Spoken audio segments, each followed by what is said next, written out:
نحمد و نصلی علی رسولہ الکریم اما بعد فاعوذ باللہ من الشیطان الرجیم بسم اللہ الرحمن الرحیم قل ان صلاتی و نسکی و محیای و مماتی للہ رب العالمین وقال تعالی فی موضع آخر وفدیناہ بذبح عظیم وقال النبی صلی اللہ تعالی علیہ وسلم من وجد سعة لأن يضحي فلم يضحي فلم يحضر مصلانا أو كما قال عليه الصلاة والسلام صدق الله مولانا العظیم۔ محترم سامعین و ناظرین، ہم اپنے ہفتہ وار درس قرآن اور درس حدیث سے ہٹ کر آج کے بیان کے اندر قربانی کے بارے میں اور قربانی کی فضیلت اور قربانی کے جانوروں کے بارے میں گفتگو کریں گے۔ سب سے پہلی چیز، قربانی جو قرآن مجید فرقان حمید کے اندر آیا ہے، اللہ تبارک و تعالیٰ نے جناب ابراہیم خلیل اللہ کے فرزند انجمن جناب اسماعیل ذبیح اللہ کو ذبح کرنے کا حکم دیا خواب کے اندر، تو والد محترم نے اپنے بیٹے سے پوچھا انی ارا فی المنام انی اذبحک، کہ بیٹا میں آپ کو خواب کے اندر ذبح کر رہا ہوں، فانظر ماذا ترى، اس بارے میں آپ کی کیا رائے ہے؟ بیٹے چونکہ بے وقت کے نبی بننا تھا، اسماعیل ذبیح اللہ نے فرمایا یا ابت فعل ما تؤمر، ابا حضور جو آپ کو اللہ کا حکم ہوا ہے آپ کر گزریے، ستجدنی انشاءاللہ من الصابرین، اگر میرے اللہ نے چاہا تو انشاءاللہ آپ مجھے صابرین میں پائیں گے۔ یہ ایک لمبا قصہ جس کو قرآن مجید فرقان حمید نے بڑے خوبصورت انداز میں بیان کیا۔ خلاصہ یہ ہے کہ سیدنا ابراہیم خلیل اللہ کے بیٹے کی جگہ اللہ تبارک و تعالیٰ نے ایک دمبا بھیجا جس کو ابراہیم خلیل اللہ نے ذبح کیا، جس کو اللہ تبارک و تعالیٰ نے فرمایا وفدیناہ بذبح عظیم، کہ ہم نے اسماعیل کے بدلے ایک ذبح عظیم، ایک بڑے ذبیحے کو ہم نے بھیج دیا۔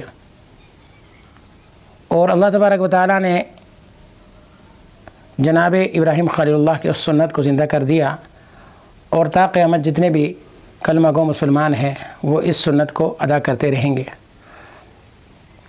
حضرات صحابہ کرام رضوان اللہ تعالی علیہم اجمعین نے رسول اللہ صلی اللہ علیہ وسلم سے پوچھا یا رسول اللہ ما هذه الاضاحی، یہ قربانی کیا ہے، اضاحی کیا ہے؟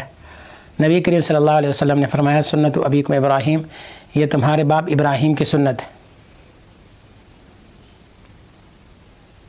اور پھر صحابہ کرام رضوان اللہ تعالی علیہم اجمعین نے عرض کیا کہ یا رسول اللہ ہمارے لیے اس میں کیا ہے؟ تو نبی کریم صلی اللہ تعالی علیہ وسلم نے فرمایا ہر بال کے بدلے ایک نیکی ہے۔ صحابہ نے پوچھا یا رسول اللہ اون کے بارے میں؟ تو نبی کریم صلی اللہ علیہ وسلم نے فرمایا ہر اون کے بال کے بدلے میں بھی ایک نیکی ہے۔ یعنی کتنی بڑی فضیلت اللہ تبارک و تعالیٰ نے اس سنت کو دیا، اس طریقے کو اللہ تبارک و تعالیٰ نے عطا فرمایا۔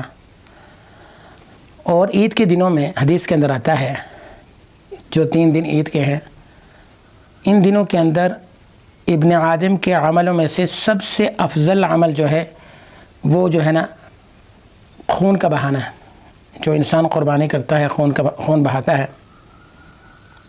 حدیث کے اندر آتا ہے قیامت والے دن وہ اپنے سینگوں کے ساتھ، اپنے بالوں کے ساتھ، اپنے کھروں کے ساتھ آئے گا۔ اگر دوسری طرف ہم چلے جاتے ہیں کہ قربانی نہیں کرتے، مگر اس سے پہلے میں یہ آپ سے عرض کر دوں کہ قربانی کن پر واجب ہے، بعد میں پھر وعید میں آپ کو سناتا ہوں کہ نبی کریم صلی اللہ علیہ وسلم نے کیا وعید سنائی ہے۔ قربانی ہر صاحب نصاب جس کے پاس 7.5 تولہ سونا یا 52 تولہ چاندی یا اس کے برابر رقم ہے، یعنی 1,45,000 کے لگ بھگ اس کے اوپر قربانی کرنا واجب ہے۔ یا گھر کے اندر سامان ضرورت سے زیادہ ہے، ان کی جو آپ کیلکولیشن کریں وہ 1,45,000 بنتے ہیں، یا آپ کے پاس نقد ہے، یا آپ نے کوئی پلاٹ وغیرہ لیا ہے بیچنے کی نیت سے، اس کی جو آمدنی ہے اس کا حساب لگا کر یعنی آپ کو قربانی کرنی پڑے گی۔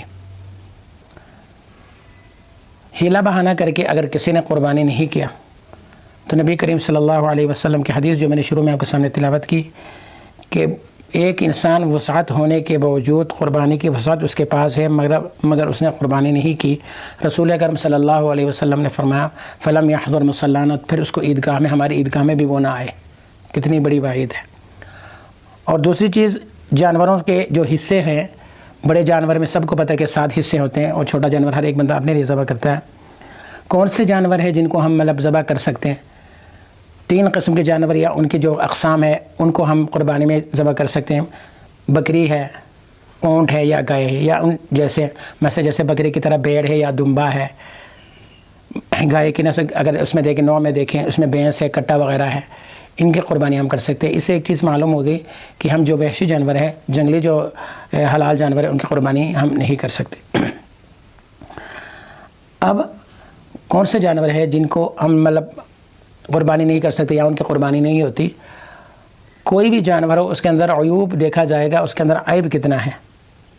اگر اس کا عیب جو ہے واضح اور ظاہر ہے، یعنی اس کا لنگڑا پن، اس کا کانا پن، اس کا اندھا پن اگر بالکل واضح اور ظاہر ہے، اس کی قربانی نہیں ہوتی۔ ہاں، اس کے کان کے اندر یا اس کے یعنی دم کے اندر یا اس کے سینگ کے اندر یعنی کوئی کٹنگ ہوئی ہے، وہ بھی تقریباً 4 حصوں میں سے 1 حصہ یا اس سے کم اگر کٹا ہوا ہے تو پھر اس کی قربانی ہوگی۔ یا کسی بکرے کا یا چھترے کا کان کٹا ہوا ہے، اس حساب سے کٹا ہوا کہ بیچ میں سے اس کو یعنی لکیریں پڑی ہوئی ہیں، 2 حصے سے ہوئے ہیں، مکمل نہیں کٹا تو اس کی قربانی ہو جاتی ہے۔ اور ایک اور چیز جو بتانا ضروری ہے، اکثر ساتھی ایسے کرتے ہیں کہ قربانی خود نہیں کرتے، اپنے کسی عزیز، اپنے والد جو اس دنیا سے جا چکے اس کے لیے کرتے ہیں یا اپنی ماں کے لیے کرتے ہیں۔ چونکہ اگر آپ کو اللہ تعالیٰ نے اتنی وسعت دی ہے تو آپ اپنی والدہ کے لیے ضرور کریں، والد کے لیے ضرور کریں، مگر جو چیز جس پر واجب ہوگی اسی کے لیے کرنا واجب ہے۔